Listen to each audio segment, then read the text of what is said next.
Last week, folks. Welcome to Satterwhite Live. Welcome back. We had a little bit of technical difficulty last week with some storms that came through the area, so we weren't able to go up and be live. So we're back at it again, though. We actually had two plans for last week, and they both fell through. We were going to stream Sam Satterwhite from the Utah office, and his schedule changed. So, and then we had a storm here and lost power, and as you can see, we started late today, so we're still recovering from that issue there. What do we want to talk about? Today we're going to talk about something we should talk about every single month, which is dead standing timber, and the material that Satterwhite uses to build log homes, which is we live here in the southern forest, but we go to a great deal of effort to get nature's finest house log from the top of the Rocky Mountains. I brought a piece of this wood here. 6x6 D log. That's the smallest one we make. That's the smallest one we make. I didn't have to carry much down the hall. Let's get a little housekeeping out of the way first before we start. I want to talk to you about the Satterwhite Log Homes Statement of Beliefs. We at Satterwhite Log Homes are Christians. We are not ashamed of our faith. We kneel to God only and to no man. We love America. We stand proudly for the pledge and for our national anthem, and we are proud of our flag, our military, our law enforcement, and our first responders. We revere our founding fathers and our Constitution, and we will fight to the death for our families, our country, and our God. I think Sam is, like all of us, we're all disturbed about what's going on in the country today, and we believe in America. It's a crazy place right now. And today we're going to talk about some more happy things and the kind of things that give us all confidence in the country. And one of those is how this timber that Satterwhite uses that is dried by nature we're going to talk about, let me just launch into, and I hate to do too many slides today, but I probably will. I'm going to jump over to some slides. I'm Danny Grizzle. Normally, Josh Thomas would be sitting in the seat, and I'm over behind the desk. But I just took my family to Yellowstone, and it's part pleasure, but part a showcase of nature. And at the top of the Rocky Mountains, the Continental Divide runs through Yellowstone National Park. The places that we harvest trees are to either side of the Continental Divide, but they're literally at the top of North America. So we're gonna take a quick look at who knows how quick it'll be. Danny, I got to eat lunch at some point today. Yeah. And I need to reset my slideshow on the right slide. So you went on a pretty extensive vacation there, or working vacation, I guess you'd say. Let me see if I got on the right slide. No, I'm not. Let me set this thing. Blake, hold down the fort. I got it, man.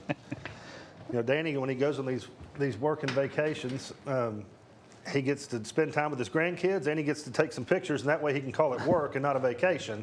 That's what I think he's up to. But just off camera, we've got Sam Satterwhite and our first forester ever hired by Satterwhite Log Homes, Bill Snow. Y'all step in here since we're talking about you. And first customer. Y'all got us into this. Right? Come in here, Bill. Hello, sir. How are you? I'm good, man. Can't have these guys here enough. We're kind of like a family reunion here. I'm going to show too many slides, so there you go. I'll switch off camera. But I'm going to start out today's live stream by talking about Sam addressed the Texas Forestry Association. What was it, 10 or 15 years ago? Longer than that. It's been a while. So these trees from the top of the Rocky Mountains are I was just going to start with, and I'll remember how to do this in a second. Here we go. A little bit of Sam's presentation.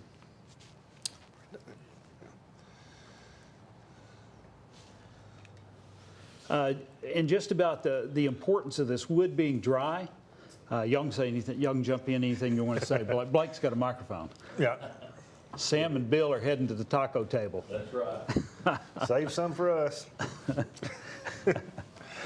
All right. But this wood is special, and the more you know about it, and the critical factors in your log home is the dryness of that wood and the stability. That's a known thing working with wood at any point that living tree is 30% moisture.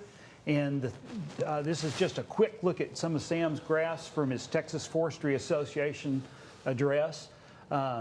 That the framing lumber that we work with has been typically kiln dried to about 19%, and below that, what's our moisture percentage? I would say somewhere in the 11 to 14% range. Yeah. So I mean, it's down there. Drastically drier than framing lumber. Drastically, and that's not easily accomplished with house logs either. What are the advantages? What does that do for us? Well, I mean, what we're able to do is we're actually able to, and a lot of companies can't say this, green timber companies for sure can't. We expect about 1/4 of an inch of settling in an 8-foot wall. We're able to connect everything, the roof system, the windows, the doors, we connect everything to the log wall.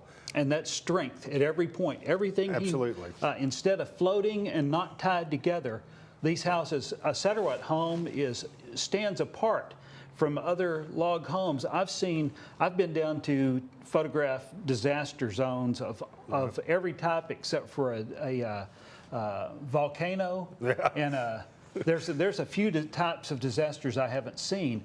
But when I've photographed floods, floods in running water, I've seen one of our homes sitting next door to another building system with a log home, and that other one was washed down the river, racked and twisted, and it was a wreck. Yeah.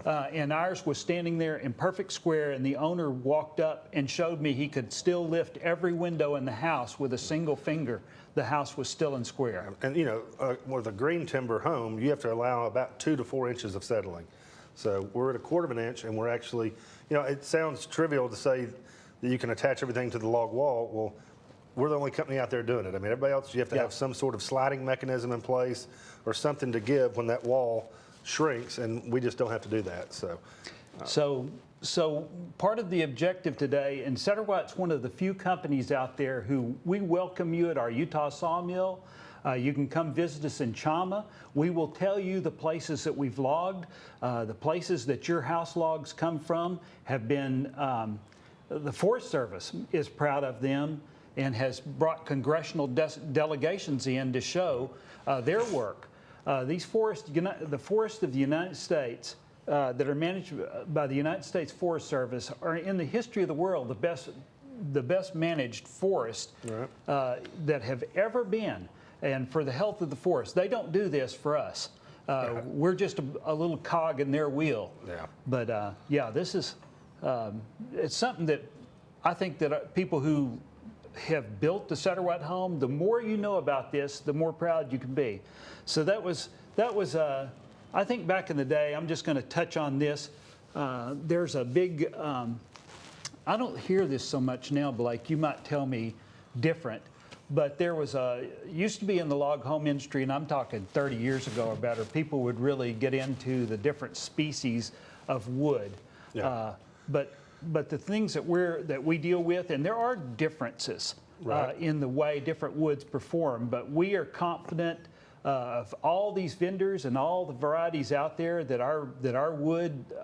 I mean, there's a reason we can back up that it's nature's finest house log. Absolutely. There's differences, but when you get into the coatings and actually living in a home, these things last a long time. We're going to have an example of that shortly.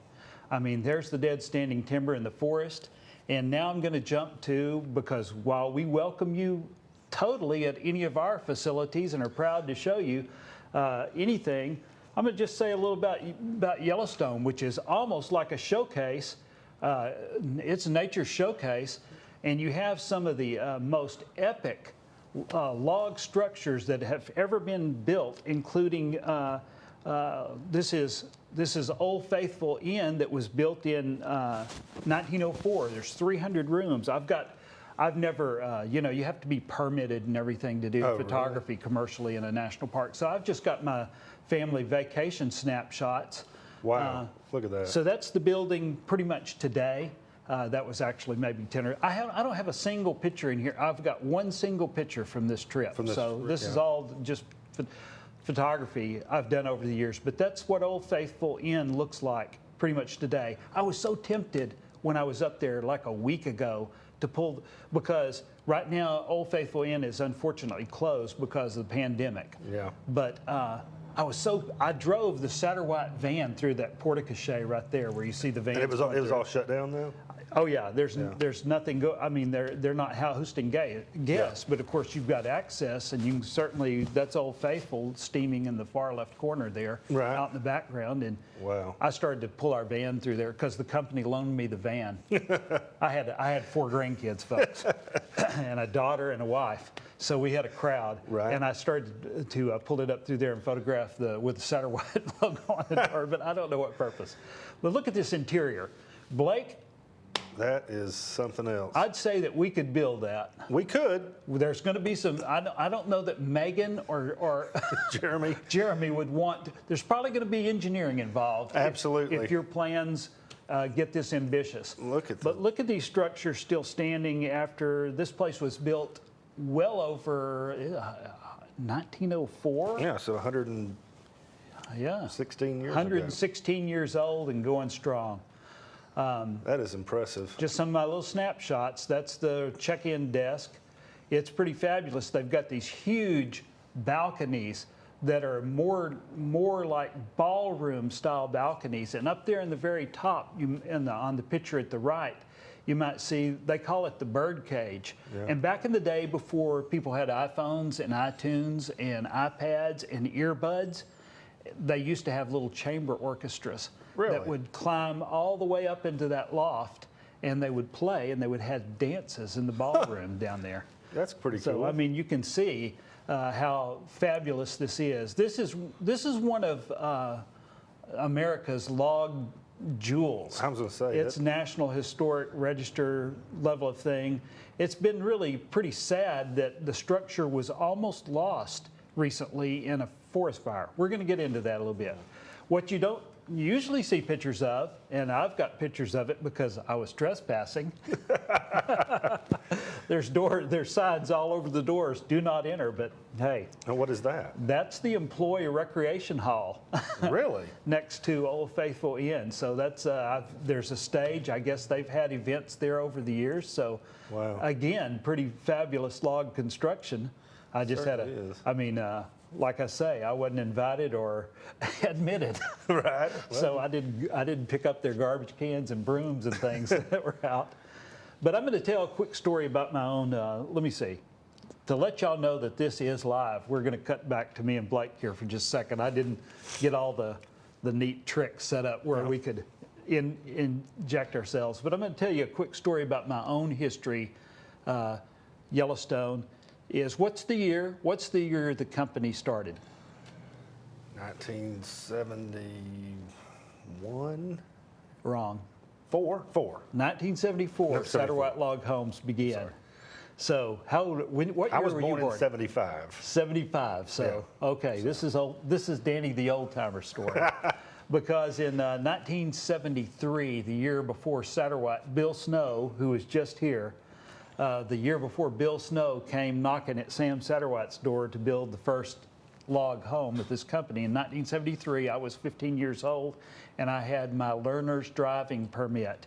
And I drove my mother's Oldsmobile 88 with a 455 cubic engine. I drove that on a trip that my family took here from Longview, from Texas.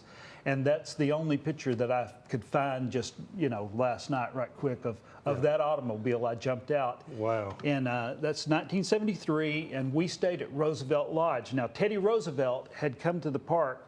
The park was, Yellowstone is the world's first national park, became Ulysses S. Grant signed it into, gave it that status in 1872. And Teddy Roosevelt came for a a visit in 1903, the year before Old Faithful Inn was built. Really? So his visit probably had something to do with that, or anyway. Spurred it on to some degree. In 1973, that's what Roosevelt Lodge, which is one of the accommodations in Yellowstone, and the night before, it looks like we're leaving here, the night before, or 2 nights or 3 nights before, was the first time that I personally ever stayed in a log cabin, because back in the day, that's what Roosevelt Lodge was, a bunch of little freestanding log cabins, and the guests stayed there.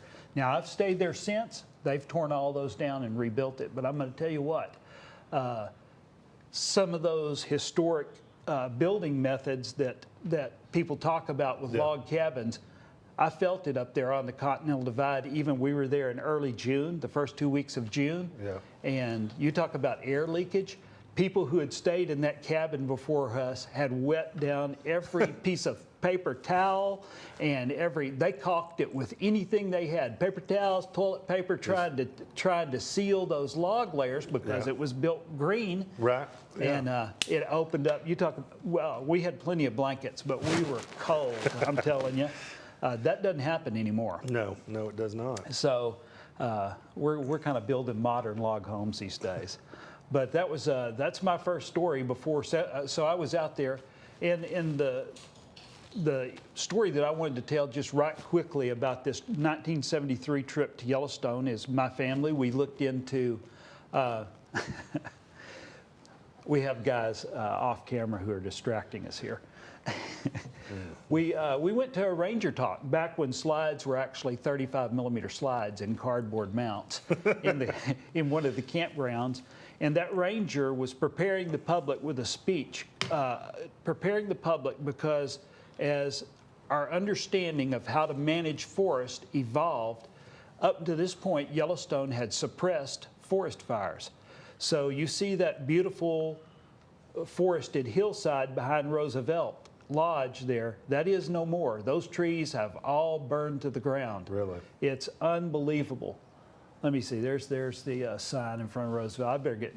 And so what you see all over Yellowstone these days, what the ranger explained to us in the campground that night was they had come to understand that forest fire, naturally occurring forest fires, not people-caused events, but naturally caused forest fires are actually a part of the life cycle, the circle of life of those high-altitude forests.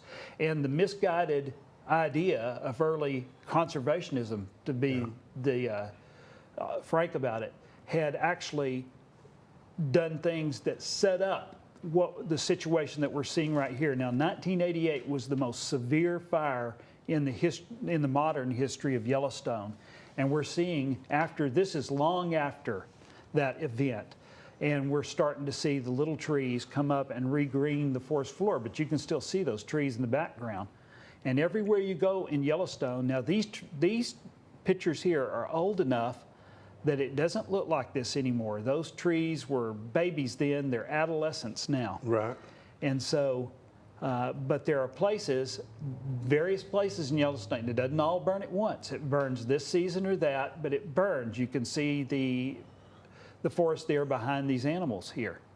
So I've just got a few of those pictures. The reason I mention this is so that you understand the place of our timber harvest, the trees that go in your Satterwhite home. The intention of the Forest Service is to take that fuel burden off the forest. As the ranger explained to us in the campground, when they suppressed forest fire for so many years, 100 years they had been limiting forest fire, that you have an well, it's kind of like my yard at the house. If I don't rake the yard, it gets neck deep in debris and it goes wild. And that's what suppressing forest fire out in the West does. So that instead of small fires that sweep the ground and keep the clutter from accumulating, you get fires with so much fuel on the forest floor that it jumps up into the tops of the trees, what's called a crown fire. Yeah. And the cones of these conifers that would normally be on the ground that heat would activate in the natural process, the fires burn so long and so hot that they incinerate those cones. So it's really critical. What Satterwhite does is part of the remediation. So when you build a Satterwhite log home, you're actually doing something that benefits the health of these great American western forests. Something that you can be proud of forever. Every place that you drive around Yellowstone, there are signs that show these trees.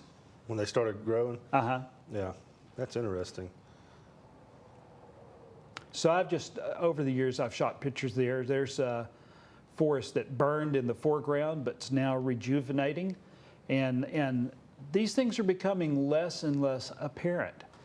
Even now, this picture on the screen right now of the elk and the meadow and the regrowth in the back following a forest fire, that picture's 15 or 20 years old. So Blue Links is on line 1, please. Gene Cooper, line 1, please. I forgot to mute the phones.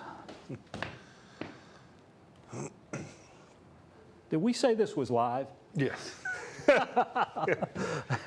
So That's how the you were forest talking looks. about, go back to where you were talking about the cones. If that fire gets so hot and those cones incinerate, is that going to retard the forest growth? I mean, or do you need those to? You're in a horrible situation then, because then you've destroyed the forest. Right, because it cannot reforest itself, if Right. that's a word, without the I mean, just the cones. Yellowstone alone is 2 million acres when it was first set aside. It's Yeah. bigger than some states. Right. And I did the math one time on how much dead standing, people question us, oh, how can there be so much dead standing timber? I did the math one time, and there is enough dead timber standing in the Rocky Mountains right now to replace every human habitation in the state of Texas with a 2,000-foot square Satterwhite home. wow. And that's an understatement, because it was actually, So you, Josh, line 1. so you would not want it, what you're calling a crown fire. no. The crown fire would keep from being able to reestablish that forest. That hillside that we're seeing right here is in a place called, I think it's called Midway Geyser Basin, but that's actually steam rising from a feature called Grand Prismatic. Yep. And obviously the hillside behind that has burned. When I made this picture, I've seen this thing when I was 15 years old, which was a long time ago, in 1973. And it was beautiful forested, and I've seen it in the condition when I shot this picture, when it had all burned up, and I have seen it in the last 2 years, and the forest has already recovered on that hill, so that they've got a trail that you can walk on that hillside beyond Grand Prismatic there. Wow. And that's Grand Prismatic is called, it got its name because of the hot water. And one thing that happens in the thermal features of Yellowstone is different colors of algae grow in different temperature zones. So you go from this incredible blue of the spring itself, and then as the water cools during the drainage, it turns all these fabulous range of colors. But that hillside behind Grand Prismatic right there has regrown and recovered today. I've maybe got too many in there. Oh, There it is. I was going to say, what are the reasons that people go to Yellowstone? And so, like we think it'd be great for you to, a lot of you might consider going there sometime. And so what people are going to be naturally looking at are going to be the thermal features. That's Old Faithful right there. This is just some video I shot now and then. The various geyser basins and all these hot water features, bubbling. Boy, when you start seeing that deep blue water, Blake, that's there have been people who fall in that they can't, not Really? even able to recover their bodies. Wow. It's it's a mistake. You stay on the boardwalks there's thermal features with the young forest growing around them, but that's what you can expect when you walk through Yellowstone. Huh. That's me and Belita there. Oh, is it really? Yeah.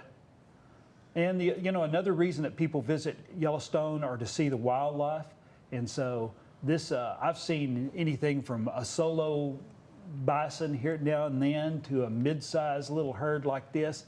And one time we were up there and we got caught in just a sea, like from horizon to horizon, that all cars stopped and they were moving across the road, and we just Really? had to sit there. You could have reached out the window of the car and slapped one on the rump. It was crazy. So I've been very fortunate to go up there a lot. I'll tell you the secret to that. You need a brother-in-law who works at the Idaho National Laboratory. Right. Well, that works So- out pretty good, doesn't it? Yeah. If it wasn't for, we have some enablers. Yeah. And then we're at the age where our camping fees up there are just $10 a night. We're tent campers, and we freeload on my brother-in-law in Idaho Falls. Brother-in-law and sister-in-law. You can see the hillsides, though. The reason I brought these pictures in is these are the reasons people typically go to Yellowstone to see the wildlife.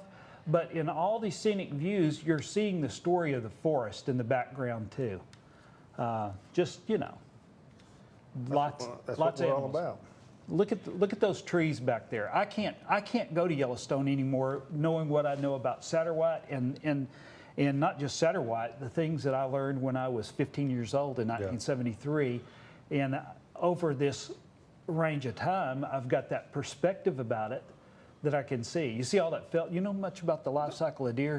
He's in felt. Right, absolutely. Yeah. And he'll rub that off and You start it see, all over we again. saw trees everywhere. I told my little grandkids what was going on, that Like felt. rubbing those trees? Yeah. Yep. The other thing, people go to Yellowstone besides the animals, they'll go to see waterfalls. Gibbon Falls right there. I just put a few seconds of the stuff in there. Of course, Lower Yellowstone Falls is one of the most famous waterfalls in the world, actually. They call that the Grand Canyon of the Yellowstone. The yellow rocks is what gives the park its name. It's probably sulfur in the rocks. Yeah. And unlike the real Grand Canyon in Arizona, this Grand Canyon, they say, was cut in a very short amount of time because those rocks were just literally perforated by thermal features that just the super volcano. Yellowstone's a super volcano. It's a fabulous place to visit. More trees. That's a little video there. Yeah. See the fog rising. Now, any of you who might think, "Oh, let's run to Yellowstone," now's a good time. It's not too crowded? Yeah, you can call us if anybody's inspired to go this year. Call us here at Satterwhite and talk to me, and I'll tell you about the current conditions. It's a little odd traveling right now because of the virus. We looked at. I had a daughter who really pushed me into doing it, and I wasn't the prime mover on this, but Michelle wanted to go. And I looked at the map and all the camping, they say, is just as safe as staying at home. The thing we didn't calculate was 4 kids and yeah, there were a lot of restroom stops. That's a lot of fast food. This is not Yellowstone, but immediately south in Grand Teton, and we're going to wrap this up. There's a log structure. How's that for picturesque? That is. You seen that before? I have not. I've never seen that. Grand Teton National Park, which virtually touches, it's in northwest Wyoming, so this park is almost, a lot of people thought these mountains should have been part of Yellowstone, but they're not. But they're not. There's no thermal. That little chapel was featured prominently in one of my parents' favorite movies called Spencer's Mountain. Really? Yeah, that's an old school movie. All There right, you that's go. my one personal picture from this picture. That's a good-looking group. That's the four grandkids that we did our trip to Yellowstone with, and they heard Papa talk too much about dead trees. And my daughter complained that I stopped to make too many pictures, and I put not one of those in. But hey, That's funny. someday they may appear. If you ever decide to go to Yellowstone, if you're of a certain age, like my wife and I are, they've got a 62 years old, and you can buy a lifetime pass. It says senior on it. Lifetime senior. Yeah. So that's the pass to the park?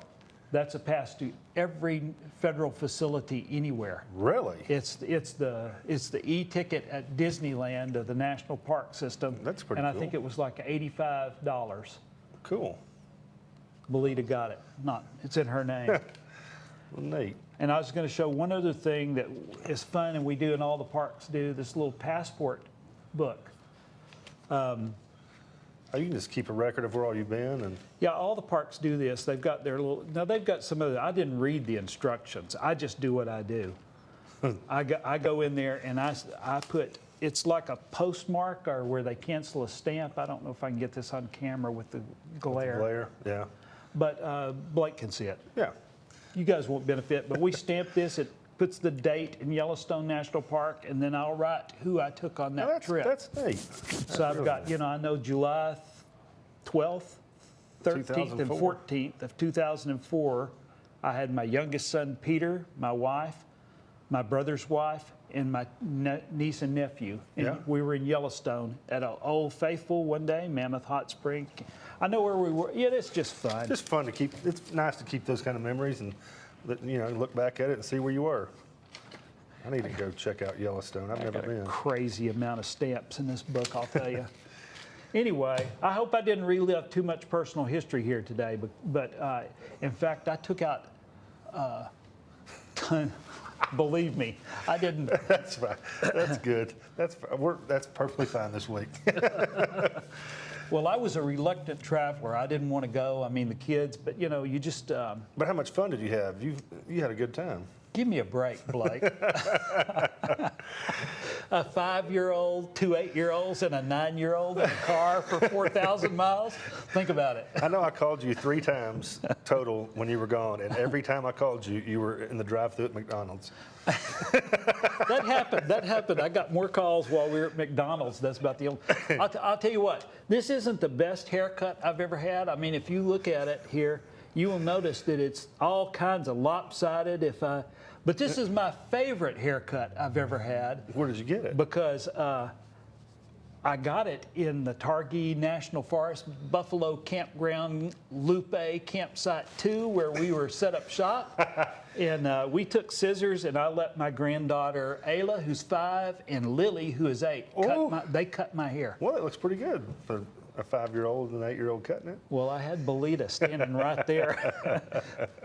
I wanted to get through that with my ears. Right. Yeah. Exactly. And but those girls had a big time cutting Good. Papa's hair in the campground, and maybe that'll be a memory for them. If Oh, not, absolutely. Absolutely. If not, but hey, That's what you do.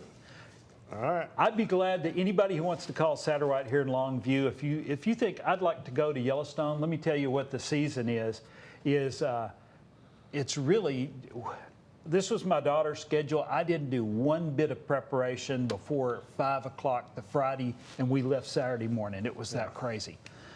So right now, if you're going to camp, it's, there needs to be some advanced prep. Yeah. You need to, high season, Jackson, or people call it Jackson Hole, but it's the city of Jackson, Wyoming. I went on there looking for a motel room. I'll tell you what, a Best Western with 2 queens, Yeah. over $1,000 a night. What? Yes. Wow. So For what reason? Jackson Hole? it's supply and demand. Yeah. It's supply and demand. If I'd had played the audio to those video clips, of course, I'm standing at some viewpoint and Yeah. there's not people in them, but there's people all around me trying to make conversation. And as I was putting those clips in the video, the things that are different is this year you won't hear, I hardly heard a word of English of people standing around me. Yeah. In these past years. This year, that's not possible. Right. But Yeah. due to travel restrictions. The crowds were not bad, but here's the deal about season. From here on out till the snows come, it's going to be a wonderful time to visit Yellowstone if you have an opportunity this year, and probably those demand. I had one of my vendors missed an appointment yesterday, or a regularly scheduled training session, because California schools are starting school already this week. Really? And so he had to go meet the teacher or whatever, get whatever the supplies or whatever the curriculum for his kids. And so anyway, so so it kind of tapers off. So the latter August, September, and at least the first 2 weeks of October are Perfect.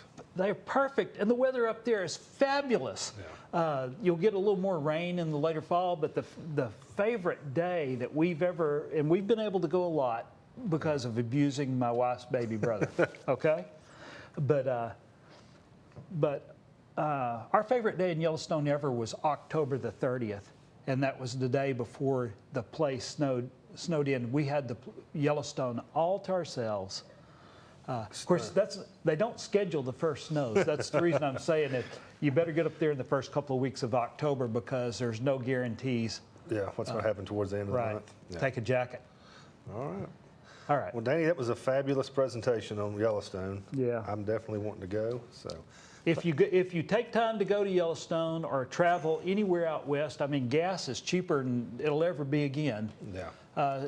You know, there's the virus thing to consider, but every place that I looked on the map, our whole, you know, it's a crazy time to take on a road trip, but really seem hopefully low risk. Yeah.